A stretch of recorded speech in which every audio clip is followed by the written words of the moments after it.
Welcome to Week 8, Leadership and Management Training, presented by the Harold Training Group and the Harold Weaver Institute for Higher Learning. All right, what are we? We are SATCO Leadership Institute. The company has invested in you as current leaders and future leaders with the idea that the more you know, the better you are as a leader or manager. And we've been working our way through leadership principles, characteristics, habits.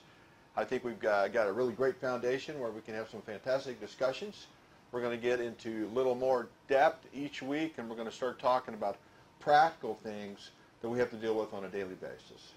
How to fire, how to hire, how to counsel, how to work with people, how to plan, get the things done that you need to get done. So the agenda today, we're going to review and discuss our homework. We're going to talk about principles, characteristics, habits, and that's a review. The last couple of weeks we really haven't brought all those guns out, but we're going to talk about those today. Mistakes managers make, and then we're going to do a review. Homework, and off we go. So let's talk about homework. Write one paragraph on each common mistake we discussed today and how you intend to not make that mistake. Answer why each is on the list. And the second one is write a paragraph on how you intend to stay balanced to become a more effective time manager. Quadrant 2, Stephen Covey's habit, first things first, right? Did you write a paragraph, sir? I wrote 3 paragraphs. I can't wait. There's 3 common mistakes. I can't wait. Speak up. I guess the first one was the common mistake of not staying in balance and whatnot. So I said I'm not going to make that mistake by getting myself actually to a good routine. I believe to stay in balance, you do need to have a good routine.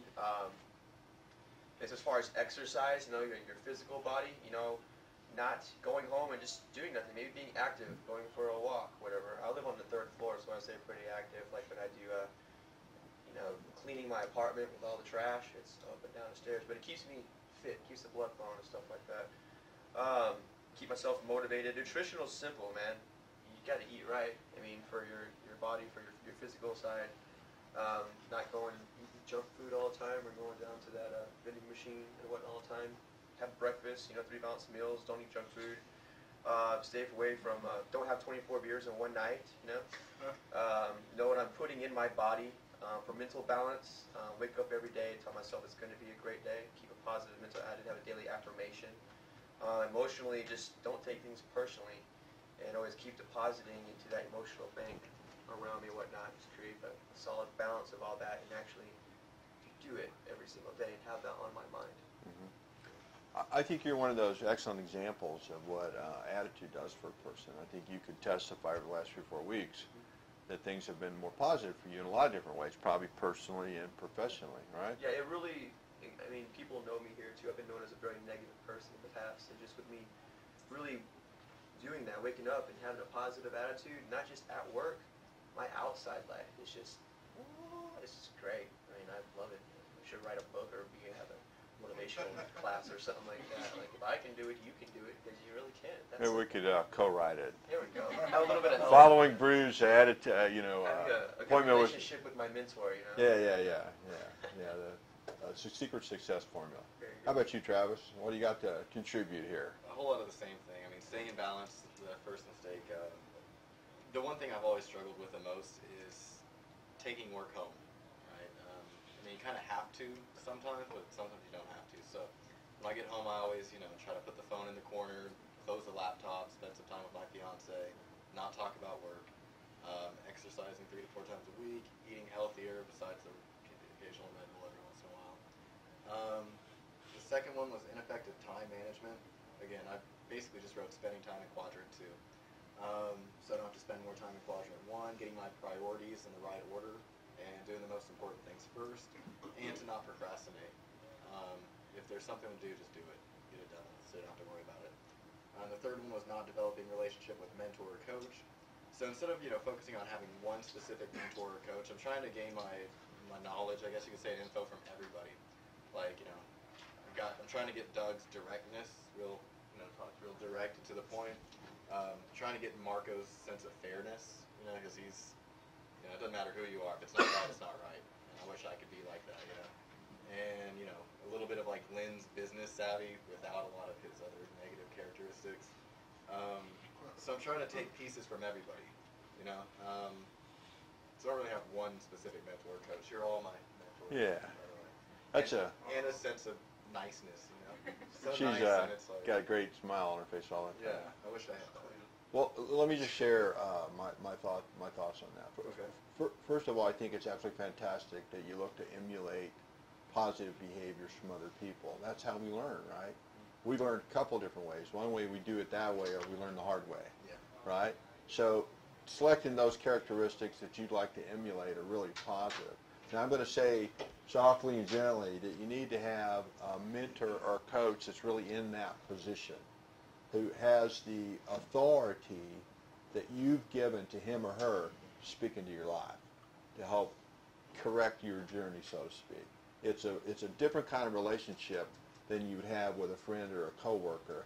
It's really something where you give that person authority to speak into your life, right? To grab you by the collar if need be and slap you pretty hard if you need to be slapped to get you to do the things that you need to do. Not you personally, Travis, but all of us need that from time to time.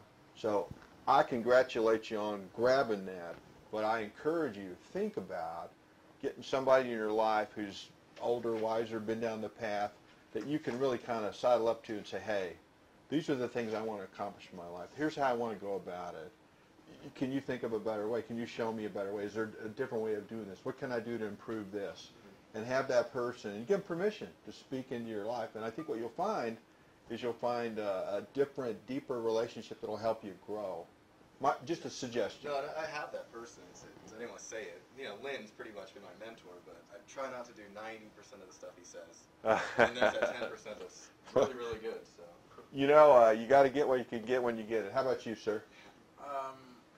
Mine was effective, open line of communication. I feel like that's very important, and that's a mistake sometimes that we make if we don't have a line of communication with those that we are managing, those that we're leading. They have to feel comfortable talking with you and just feel like that they can communicate with you.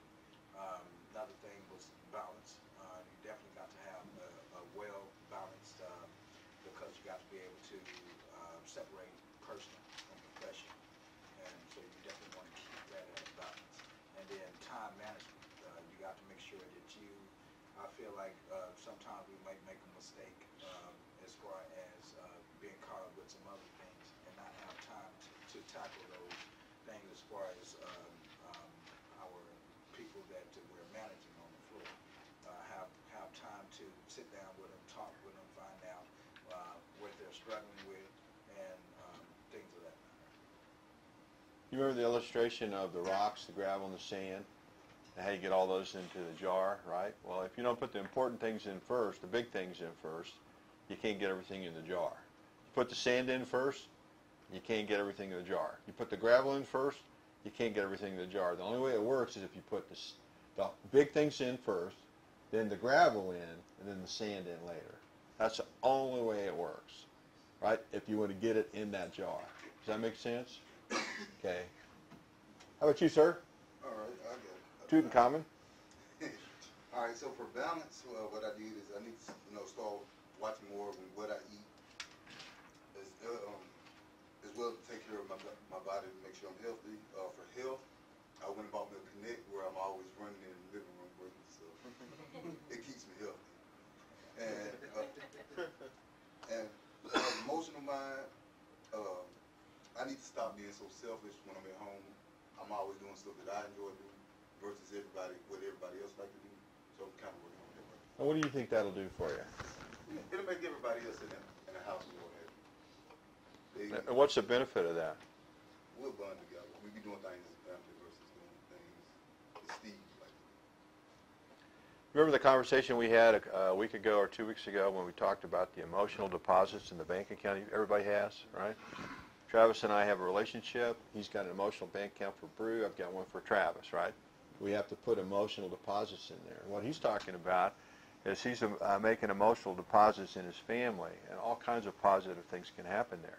You can actually save somebody in your family's life or alter their life completely by doing something like that, because you are now more accessible to them, right?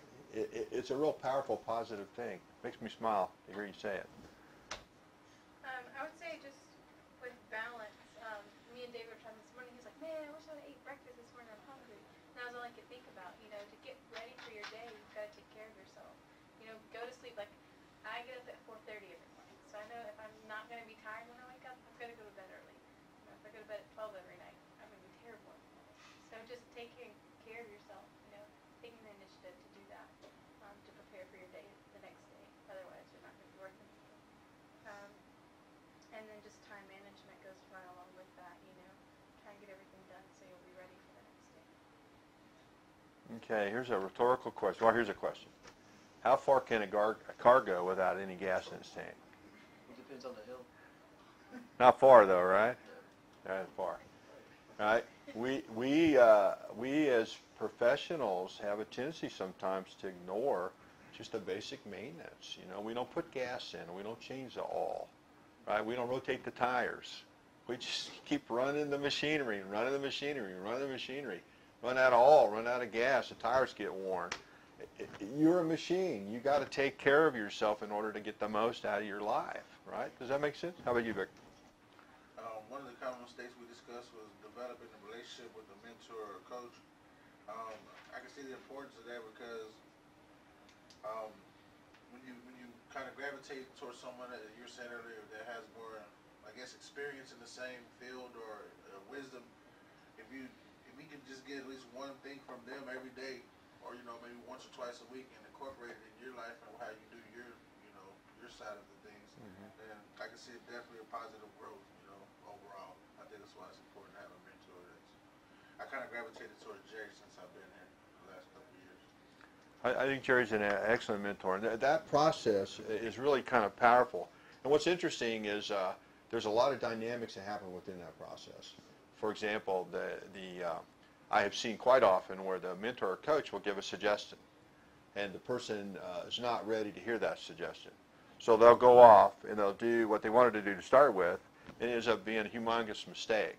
Now, that learning opportunity is bigger than it was before, because now they're coming back going, you know what, I did what I wanted to do. I ignored what you said. I ignored your suggestion, even though I really would like to develop a relationship with you, and I paid the price for that. So let's discuss this again. And the next time they were able to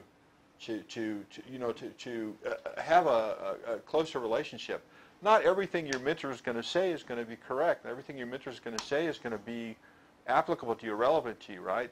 But if you learn how to use that relationship, what I would do is I would say, and I learned how to work with him. I learned how to work with this guy. So I would say to him, hey, Paul, can I have 15 minutes of your time? He said, sure. What's the subject? I said, I tell you what, I'm going to email you what I like to talk about, because he's real organized, right? So I'd email him what I wanted to talk about, and usually it would, a format would be something like problem, options, problem, discussion, solutions is the way I always gave him the format. Here's my problem. So-and-so is not selling what they need to be selling, and I'm thinking about firing them. Right, here the discussion, whatever they're doing, and here are the options that I feel. And then he would get back on the phone with me and he'd say, I think you're heading in the right direction. I think you need to give more thought to this one or that one or that one. He wouldn't always give me the solution. He would make me think about it. And then I'd call him back and I said, I think I'm going to do C. He said, I think that's all right. I think it's the right thing. But he knew how to work with me after 10 years, and I knew how to work with him. But it's a really, it's a great opportunity for growth. And the people who don't have that don't accelerate at the same level as people who do.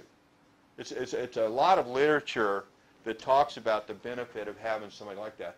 And how do we learn from mistakes? Jerry has a great story about his grandfather, and I'll let him tell it real quick, but basically it's, we learned a couple different ways. Do you mind sharing that? Yeah, our great-grandfather told me that we learn our lessons two different ways. We can do it the easy way, or we can do it the hard way. When you do it the hard way, it's expensive. The easy way is to vicariously learn them through someone else's experience. If Doug says, I invested $10,000 in these pig farms and I didn't make any money, I turn around and take $10,000 and go invest in pig farms. I didn't learn from Doug at all, right? It cost him and me both. Well, if I would have learned from him, I wouldn't have spent the $10,000, right? So you can learn the easy way or the hard way. Usually the hard way costs you a lot of money. Whether it's emotional deposits or financial. And where you are in your life, you're not always ready to take advice. All of us have a journey to maturity. And sometimes it's just a kind of a straight up path, and sometimes it's a wander to the left, wander to the right. And we're not always ready to take advice, right? But regardless of that, you need to go ahead and develop some sort of relationship. Okay. I will stay balanced by continuing to pump iron. That's pretty much a given. Educate myself on various subjects, because you'd be amazed on how you're studying one subject and it ties into something that you really never thought it would. And you make connections. It's pretty neat how life works like that. And give proper attention to people in my life. Sometimes I'm on this path, and especially family, they'll call me, hey, come by and have dinner. I think that's kind of wrong, because I probably did have a little bit of time. Just chose to do something else, and I feel it's kind of wrong, neglecting people like that. And as far as time management is concerned, there's a few issues within that. As opposed to saying, oh, I have time to do that later, I have plenty of time, I should probably just do it right then and there. And then that gives me lots of time to do other stuff that may fall, or that may come into play soon after that I never anticipated. Also, my life schedule is kind of thrown off right now. It's kind of, for instance, I come out of here, I lift weights right away. When in fact, I should probably be doing that at the beginning of my day, because I'm so pumped up at midnight. I got to go to bed 2 hours later. It really doesn't work out, quite frankly, and I'm usually pretty beat up in the morning, feeling pretty tired. But then I've been working nights for so many years. I'm very accustomed to it, but that doesn't mean it's the correct thing for me to do. So I really would prefer to change that aspect of my life, because it's really exhausting. Okay, just a suggestion, right? When you come to a realization like that, you need to take action on it. Absolutely. Right. It's true. Mine's about balance as well. I've got all three, but this is the one that's important to me. Staying in balance has been a challenge for me forever, and I need to develop a diet and exercise plan. And I need to start eating less junk, and stop leading such a sedentary lifestyle. I know it isn't the healthiest. My plan is to get more veggies into my life, less processed foods. I've been interested in yoga for a while, and I haven't done it. And as you just alluded to, action is the cure for that. Let's go do it. And I truly believe that my energy levels will improve, and my mood will probably be more stabilized. Yeah, you stay in balance, your energy will go up. So what is my suggestion to you? Take action. Take action, right? When's the best time to take action? When you have an idea? Right? This freaking minute, right? Are you going to wait till Sunday when you feel you need to think about it more? No, don't do that. All right.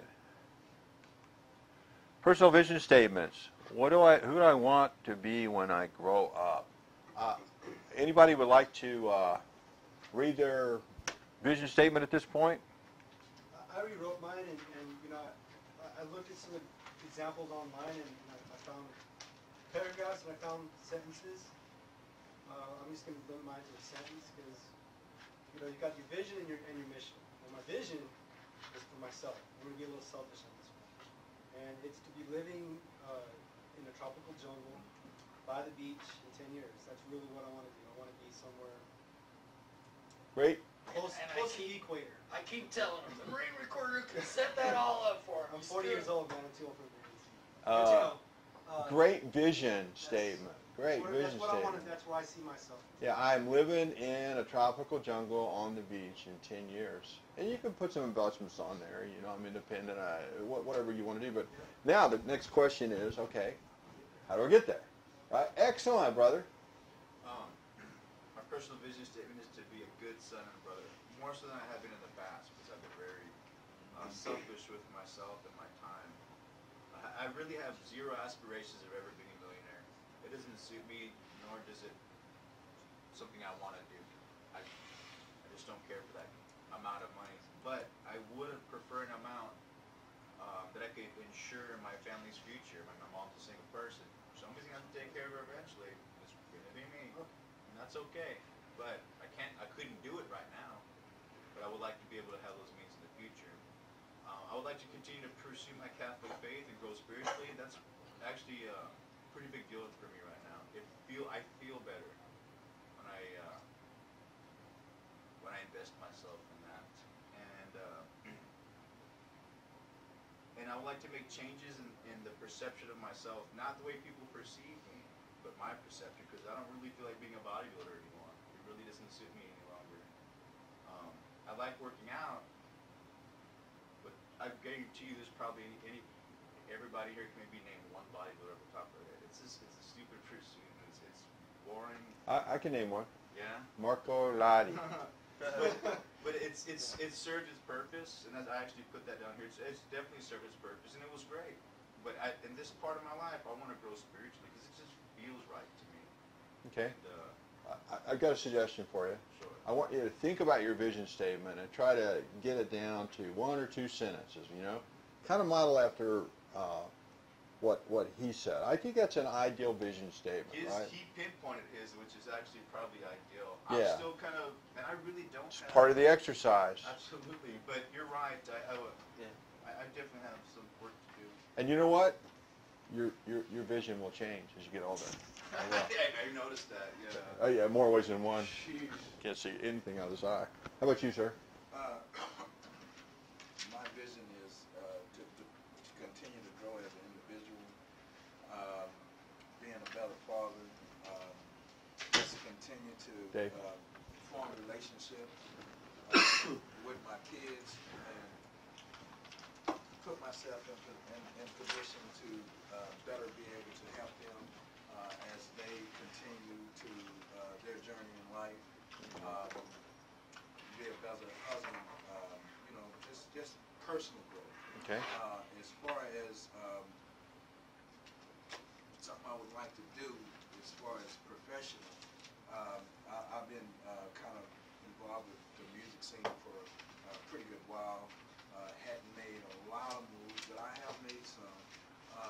And one day I would like to be able to get it together where I had my own record label and with a full-time producer, and had some great artists coming out of Austin. Okay, so your vision statement needs to be truncated, right? You know, I have a personal vision statement, which is I want to be a better father, better husband, better whatever, right? And there's 2 things you need to do with that. One is to find what better is, right? Good, better, best, right?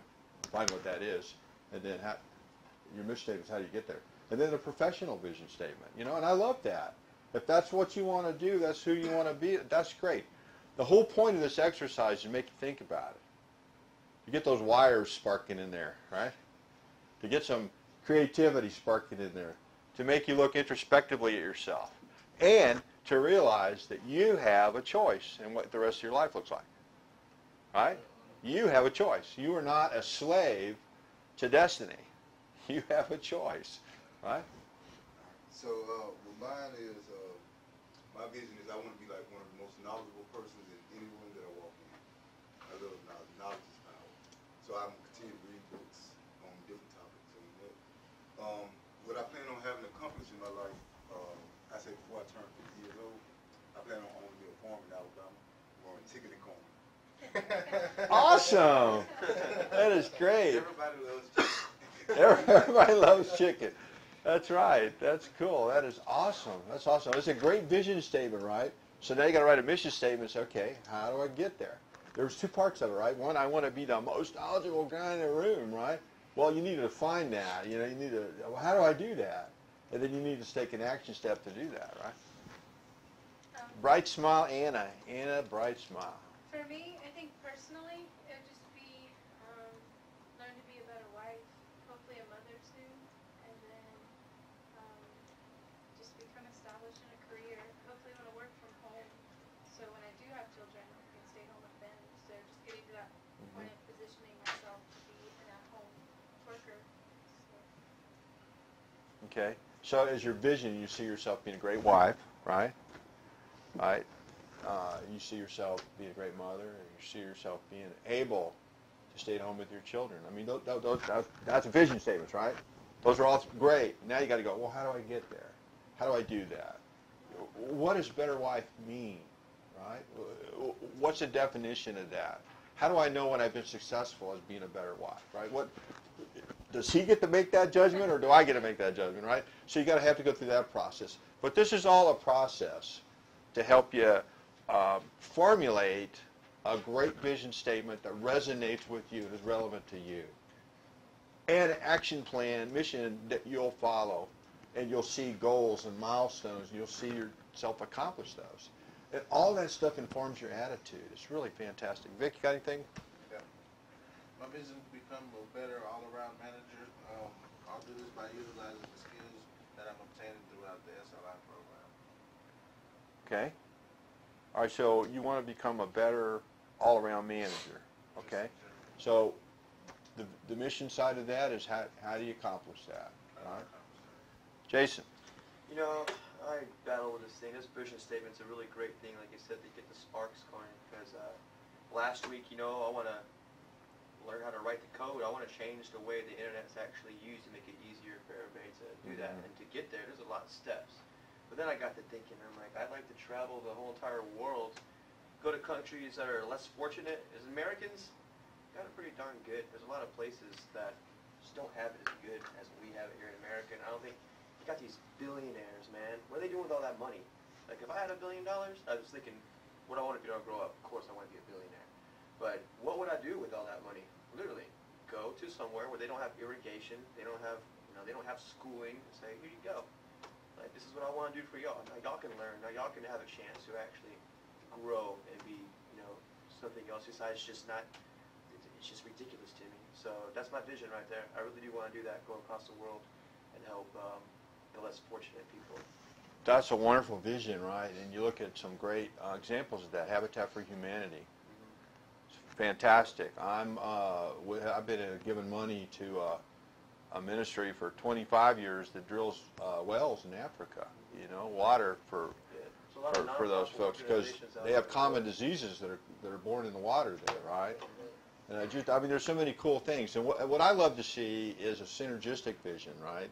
Where you say, okay, this is what I want to be, this is who I am, this is what I want to be. And oh my gosh, here's an idea that could help people. Like Susan G. Komen, whatever her politics are, whatever that thing is, that charity to help cure breast cancer has been magnificently successful.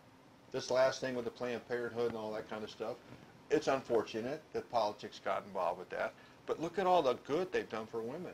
It's amazing, right? Somebody had that idea. Somebody had that vision. Somebody created that vision, created a mission, got this thing going.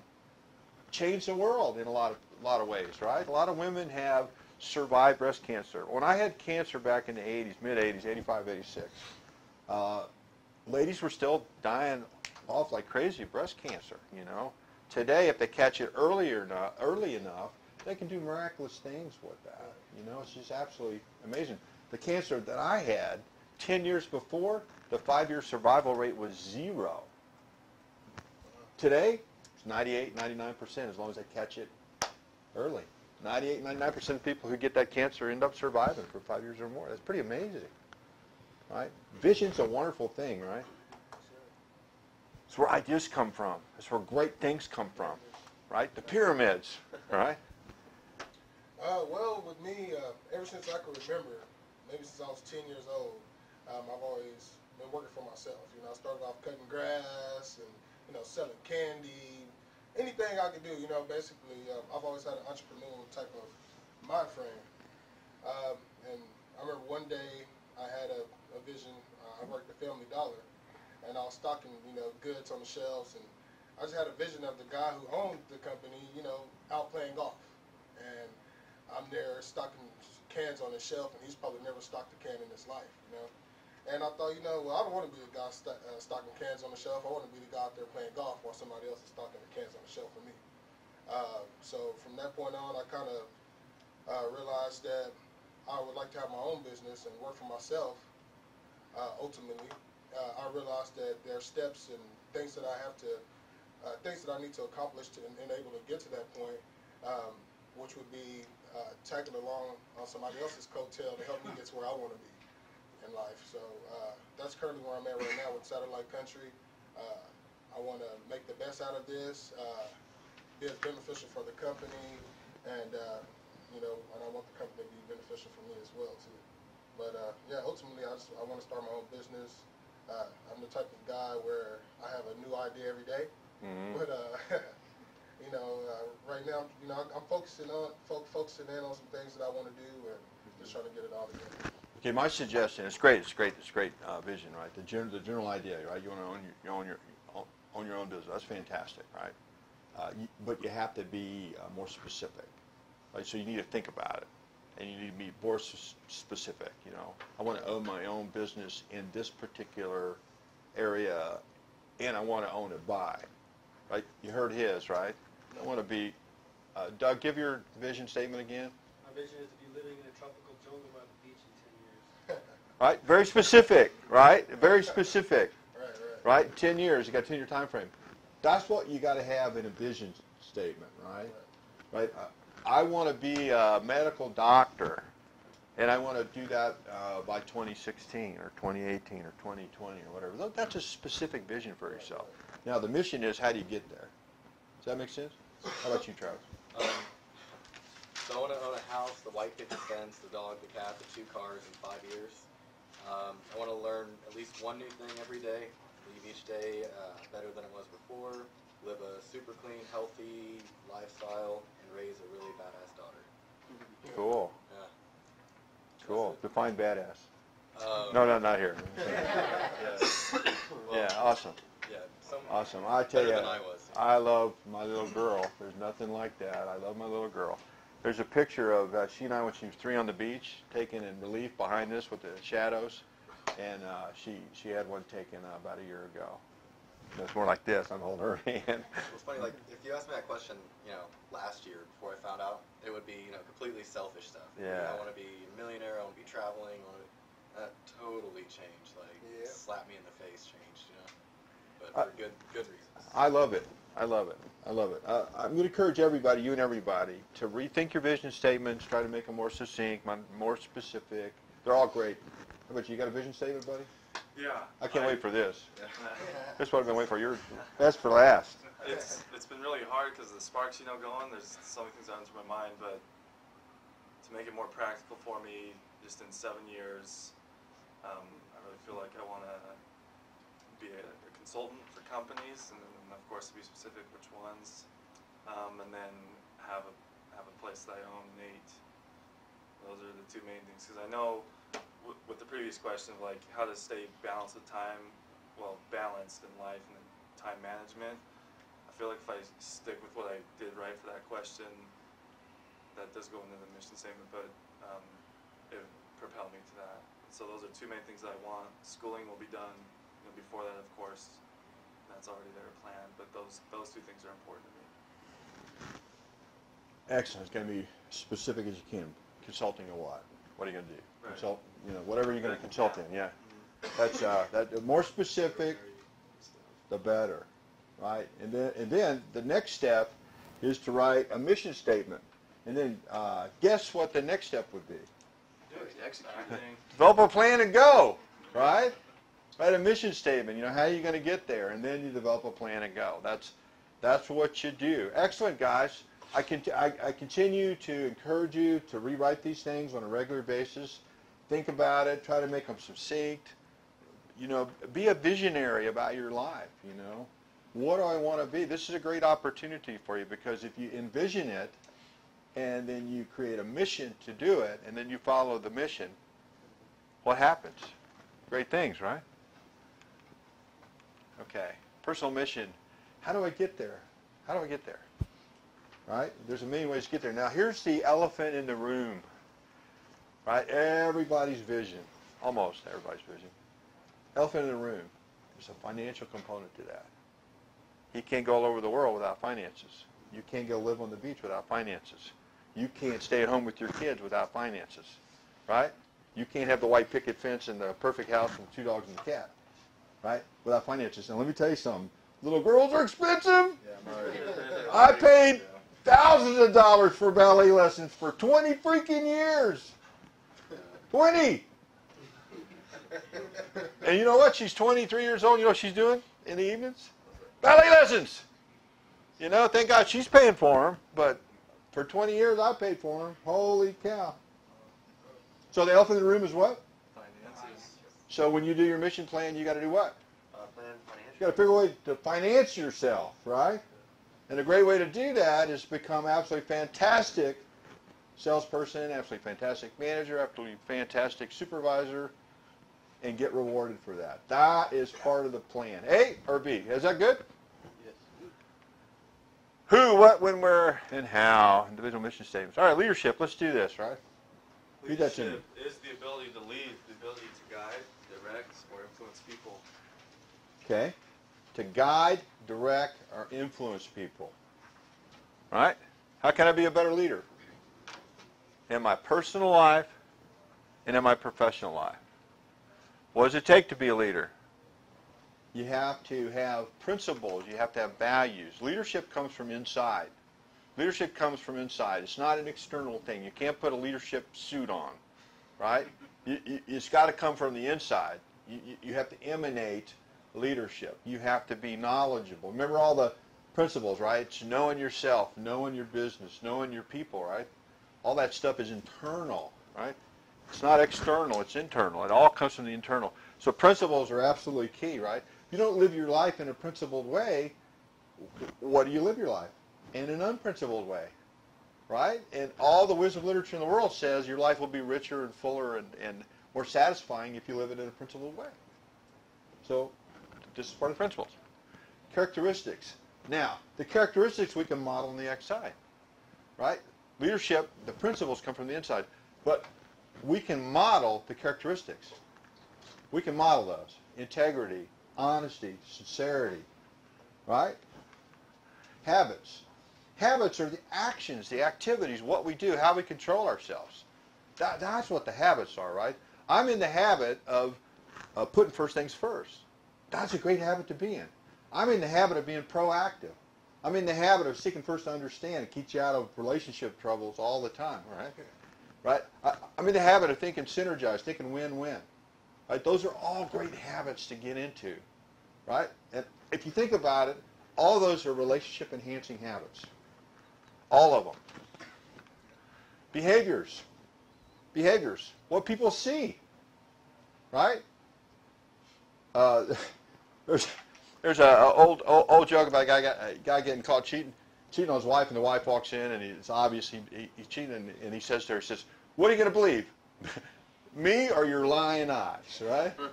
It's the behavior that speaks, right? The behavior speaks. So you got to model the behavior, you got to model the characteristics, and behave in a certain way. All right, leadership principles. Principle is what, Jason? It's an important underlying law or assumption required in a system of thought. Okay, you can't go willy-nilly, you know. You can't be rudderless to try to be a leader. You got to have a rudder, right? Dave. Leadership principles. A principle is an important underlying law of Right. The principles have been proven over time that when followed produce effective leaders. Okay, now here's a question. If you have a roadmap that you can get from A to B, and you know that if you follow that roadmap you'll get to B, why wouldn't you do that? Anybody got a thought? If you know for sure that if you follow the roadmap that somebody hands you, you will get from A to B. Is there any reason why you wouldn't want to do that? Because you're adventurous. Well, if you're adventurous, right, you can head off and go Z, go to X, go to Y, right? But if somebody has already created a roadmap that's successful, why not use it? Right? The principles apply to business or to organizations or sports teams. Or to individuals, right?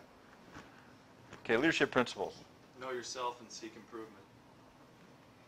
Know your business, products, services, process. Know your employees, direct reports, team members, and look out for their welfare. No. Knowledge, right? Starts with you. What are my strengths? What are my weaknesses? Right? What do I need to work on? What are Anna's strengths and weaknesses? I need to know that. Because my goal is to help her get to the next level professionally. My goal is to help her be successful. So I got to know what I'm dealing with, right? You got to take the time to do that. Strengths and weaknesses. Keep your employees and staff informed. Communication is a fantastic relationship builder, right? The more you communicate, the better you have in terms of relationship. Anna, what's this? Set the example. Ensure the test is understood, supervised, and completed. Okay. Camille? Train your people as a team. Why is that important? We talked about this before. Why is that important? Accountability. Take accountability. If you're a team, then it's not just yourself. You've gotta do it for someone else as well. Yeah, if a critical function is only understood and done by one person and that person is taken out, what happens? The mission is in jeopardy, right? Because you don't have everybody trained, right? You got to reach down and train people. You need to explain to people what your job is. A good manager is always looking for his or her replacement. Always. Always. Right? It's a dynamic, right? Can anyone tell us why? They get You promoted. can't get promoted unless you got somebody to fill your spot. That's right. And the question that used to be asked in my industry all the time is how many people have you developed? Name them. And I can tell you all the people that I've developed successfully in the business, because it's important. Make sound and timely decisions. Why is that important? Why is that important, Doug? Gotta be, you gotta be decisive. I mean, it's you can't let things linger. Why is it important? It just is. I don't know why. Think quick on your feet. Yeah, if you have a management role, right, you're not managing in a vacuum. What you decide or don't decide impacts other people, right? So if you have to make a decision about something that's going to impact other people, you need to make it quickly and communicate it quickly. Because all the other people are waiting on you to make a stinking decision. And what happens is you don't realize it, but you paralyze the organization. And you're training them at the same time. Right. Paralyzed. And it's certainly okay to be deliberative, right? It's perfectly okay to do that. But it needs to be deliberative in an accelerated way. I mean, you need to move your way through it. You can't sit on a decision, right? Can't do that. You got to jump. Marco? Develop a sense of responsibility amongst your subordinates. Yeah. If your team doesn't feel responsible, if they don't take responsibility, if they're not the kind of people who turn the lights out when they go home or close the doors or lock the doors or pick up after themselves, right? I think that's a management or leadership issue. That's what that is, right? You need to make sure that they take responsibility for themselves first, for their jobs, for the mission, for their space, cleanliness, all that stuff. Employ your people in accordance with their capabilities. Yeah. David, they've assigned me to be your neurosurgeon this afternoon. Just lay out on the table here, go give me a plastic fork, and we'll do a little work, okay? I don't think you want me to be what? I don't think you want me to be the neurosurgeon, right? If you want me to train some salespeople, I'm your guy. If you want me to teach somebody a bass guitar lesson, I'm your guy, right? I can write pretty doggone well. If you need me to write something, I'm all over that, right?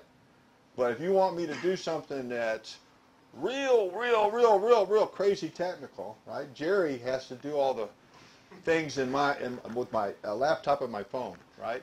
He's constantly messing with my phone because I am an idiot when it comes to that. And I know that, right? So you don't want to say to me, hey, go program everybody's phone. We're going to be in a mess, right? It's going to be a mess, right? So you got to know the person's strengths and weaknesses, right? Seek responsibility yourself and take responsibility for your actions. Here's a tip, guys. I need everybody to write this down. This is from the Brew Man to you, from my heart to yours. I'm going to give you a secret tip that will keep you out of trouble the rest of your life in business. Here's the tip. If you screw up, fess up. Admit it, yeah. If you screw up, fess up. Right? So Jerry walks into me and he says, Brew, you left the door unlocked last night. Oh my gosh, I think I did, Jerry. I left the door open last night. I am so sorry.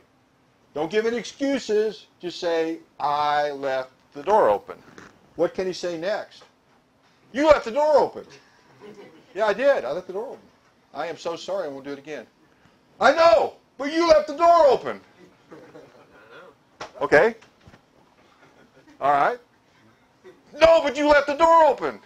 See, you can't get yourself in a lot of trouble if you fess up, right? And if you fess up when you make a mistake instead of running for that or blame it on somebody else, what happens in management is we're so worried that we're going to get a ding by making a mistake. You got to make mistakes as a manager. You absolutely have to make them, right?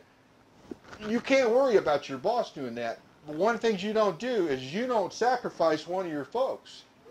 Oh, David, I left the door open last night, but I'm throwing you under the bus. Woo! Jerry, I think I told David to close that door. So Jerry goes in and he starts yelling at David, right? So David turns to me and he goes, whoa, what just happened? Lots of Brewman's emotional deposit money comes out of that account, right? You can't be trusted. But if you do fess up, what are they going to do? They're going to know that you're the kind of guy who fesses up, right? You got integrity. Fess up. You know, often, right?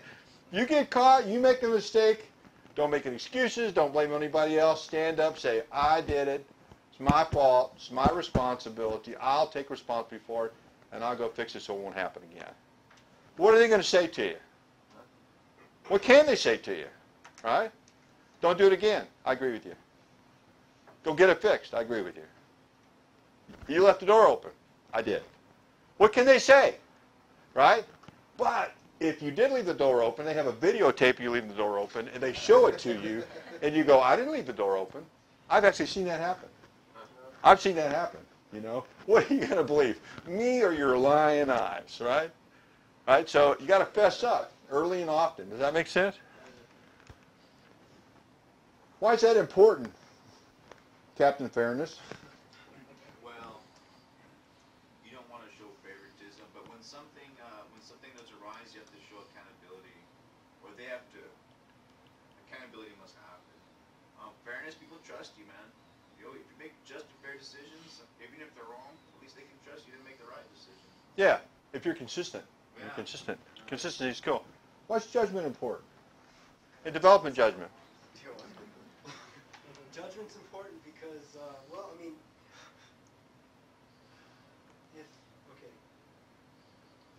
it sort of defines who you are, your judgment. If you have decisions that you make and you make the right decision, if you make the right judgments on those, then you get a reputation as having good judgment. Mm-hmm. If you don't have good judgment, then no one's going to trust you to drive the ship. Drive the bus. They're not going to trust you, all right? Okay, guys. Okay. This is what we're going to do. All of us, we're going to sneak over the hill, right over here. We're going to sneak right over this hill. We're going to attack all of them. We're going to get them, okay? Everybody got their knife? Everybody got a knife? Okay, let's go. Follow me. And everybody's going. I've been around Brew before, and I'm not real confident in his judgment in the little things. I'm not sure I'm going to attack over that hill, you know, with a knife, right? I'm not going to do it, you know. So if I show you good judgment in little things, then big things, you'll say, Okay. And of course, there's a real famous incident in the Civil War where Jonathan Lawrence Chamberlain was commander of the 20th Maine on the Battle of Little Round Top in Gettysburg. Gettysburg. So Terry's Texas Rangers were coming up the hill like the 7th time that day. And over the course of his tenure as commander, he proved over and over and over and over again he was a good man. He had good judgment. They trusted him. He was a man of his word. He was consistent. He was honorable. So when the moment came for him to say, fix bayonets, everybody in the line did what? Fix the bayonets, right? A lesser man fixed bayonets. Everybody goes, oh, I'll fix that on the other side of the hill over here is what I'll do. See you guys for supper, right? And they leave to take care of their personal safety instead of standing up, putting the bayonet, and then running down the hill with him. Change the course of the Battle of Gettysburg, change the course of the war, change the course of American history, right? So little things, right? Judgment. Dependability. Why is this important, Anna? You've got to have people be able to depend on you. Know that you're going to get the job done. If you're going to be there, at a certain time, they'll know you're going to be there. Mm-hmm. Back 'em up. Yep. Who's here almost every morning at 6:30, 7 o'clock? Cleans up the training room, gets ready. Dr. Weaver, right? He's a dependable guy. Initiative. Why is this important? This goes with the habit of being proactive. Why is that important? You got to have initiative. I mean, that's a great characteristic for a leader. Like I said, take action, like initiative. I see if there's something wrong with a certain system or a certain person, and I just, well, whatever. No, you got to, like the Time Warner cable thing with Texas. Sorry, I took the initiative on to try to fix that, but unfortunately we couldn't do it. But you need to, without that, there's nothing else. You're not going to grow. You're not going to make things better. It's just going to stay the same. Yeah. Get it bogged down. We go through. That's not my job. Yeah. That's not my job. I'm not responsible for that. Sorry. If that kid catches on fire, that's his fault. Yeah. I don't do that. It's dangerous. Decisiveness. We talked about that, right? We talked about it. Tact. Why is this so critical? And all of us fail in this. I fail in it every day, right? All of us fail in this, right? Why is tact so critical? David, you want to jump in this? I'm wondering what tact is. Is it tactic? Tact is how you speak to people, right? It shows professionalism. Right? When we communicate, if we don't communicate respectfully, people won't listen to us or hear us. Have you ever had that experience? Oh, yeah. Okay, so if I came up and I started yelling at you and put my finger in your face, the natural response for you is to reciprocate, right? And so you're going to bow up, you're going to get irritated, and any listening active brain power goes away when that adrenaline kicks off, right? So use tact, right? And the way you use tact is you be totally respectful to that person. It's how you say it, right? How you say it, right? Yeah, you can say two things to somebody in two separate ways and make Yeah. it take it, depending on how you say it. Yeah, I'm going to pick on Jerry for a second because I know when he beats me up this afternoon, there'll be a reason for it, okay? So, Jerry, you're a lazy, no good guy. You're an absolutely horrible employee. You're not doing your job, right? Those are very harsh things to say, right? They may be true, but they're harsh, right? And no one's going to listen to harsh. So you have to say, Jerry, I wonder if we could have a couple of minutes. I have noticed some improvement in your performance, but I also noticed that some of your duties aren't getting done. Is there anything that you can think of that we can work with together to help you get where you need to be? It's a different way of approaching it, right? Instead of saying you're lazy, you're no good, you're not doing your job, which may be true, you shape it in a way that's respectful. And when you do that, what happens? People respect you, and they'll listen to you, and they'll take what you have to say. Integrity. What's integrity? Doing the right thing when no one's looking. Doing the right thing when no one's looking. Your yeses are yeses, your noes are noes.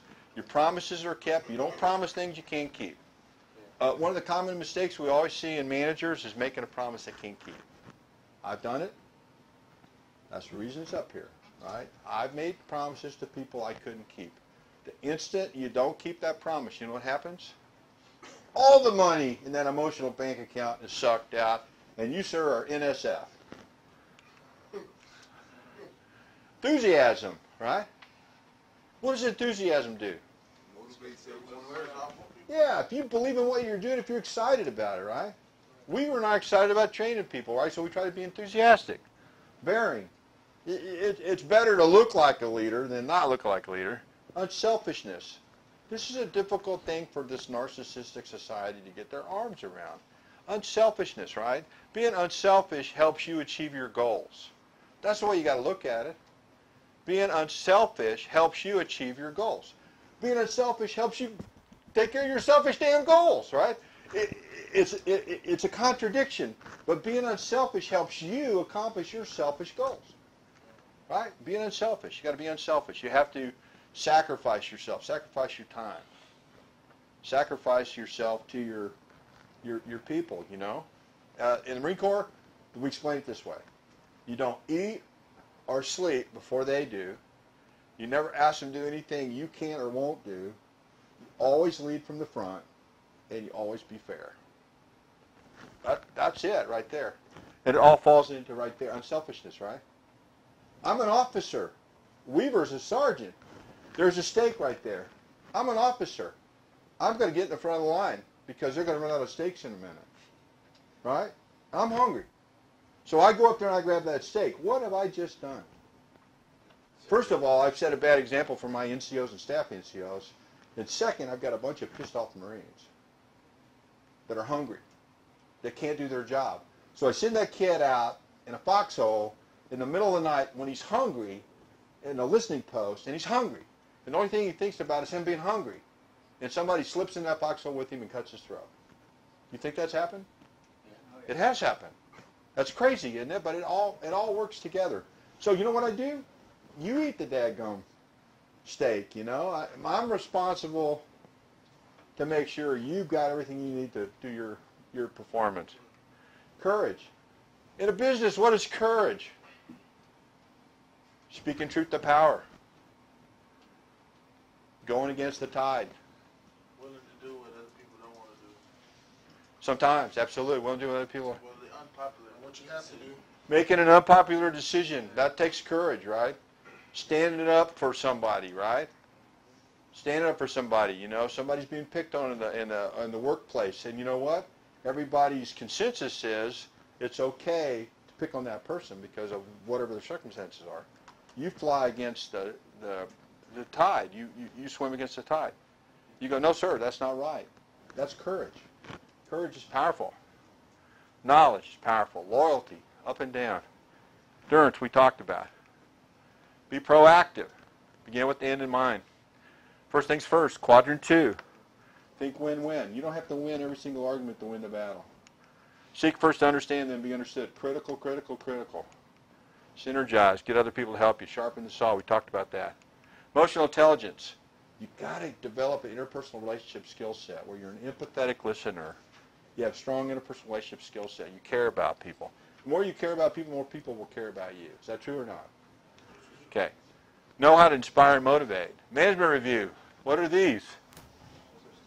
Those are the important things, right? All right. Here we go. You got to be an effective planner as a manager. Good people skills, goal-oriented, able to manage people. Organized, knowledgeable, consistent, reliable. Okay? Common mistakes, not staying focused on goal-achieving tasks and activities, not clearly communicating, setting expectations, allowing biases to cloud judgment. These are common mistakes, and what I want you to do is look at those. We'll talk about those next time we have the class. Roundtable discussion. What did you get out of this, real quick? Oh, I got a lot. And we talked about a lot of things. I think picking on, just listening to everybody's different ways of being balanced or whatnot, the way that your vision statement. You have to, if you're going to say something, if you're going to make a vision, you have to make a plan. You have to actually do it. And like you said, have initiative. People can say they're going to do something if you're not going to do it. Think about this question for next week. How can we change our environment in a positive way? How can we do that? Okay. Our review. Homework. Write a book report of at least 3 paragraphs on the leadership or management book you have read or are reading. Right, that's in your handout, so you'll be able to see that. Write 1 paragraph on what you've gotten out of the SLI training so far. one paragraph on how you are using your skills to change your environment. See you next week.